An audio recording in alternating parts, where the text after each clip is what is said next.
हे बघा, प्रजासत्ताक दिनाच्या दिवशी एका जिल्ह्याचा पालकमंत्री ज्या महामानव डॉक्टर बाबासाहेब आंबेडकरांनी या देशाला संविधान दिलं त्या महामानवाचा जर नावाचा उच्चार करत नसेल तर ज्याला या गोष्टीची जाणीव आहे बघा, त्या वन खात्यातल्या महिलेनं स्वतःच्या नोकरीची पर्वा नाही केली. आपली नोकरी राहील जाईल, आपल्याला शिक्षा होईल याची पर्वा न करता त्या महामानव डॉक्टर बाबासाहेब आंबेडकरांच्या बाबतीमध्ये स्पष्ट बोलल्या. गिरीश महाजनांनी चुकून झालं किंवा काय झालं तर ही अक्षम्य अशी चूक आहे. संविधान किंवा प्रजासत्ताक दिनाच्या दिवशी जर बाबासाहेबांबद्दल तुम्ही बोलणार नसाल तर तुम्ही नतद्रष्ट आहात.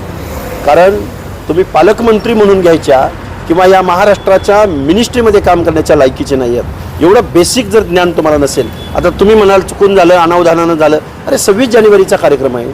या कार्यक्रमाच्या दिवशी जर बाबासाहेबांचं नाव घेणार नसाल तर खरोखर ही चिंता करण्यासारखी गोष्ट आहे. तसंही भाजपनं या महाराष्ट्रामध्ये घटनेची पायमल्ली करण्याचंच पक्ष फोडणं, लोकांना विकत घेणं, फोडाफोड्या करणं, तसं तर तुम्ही असंविधानिकच वागत आहात.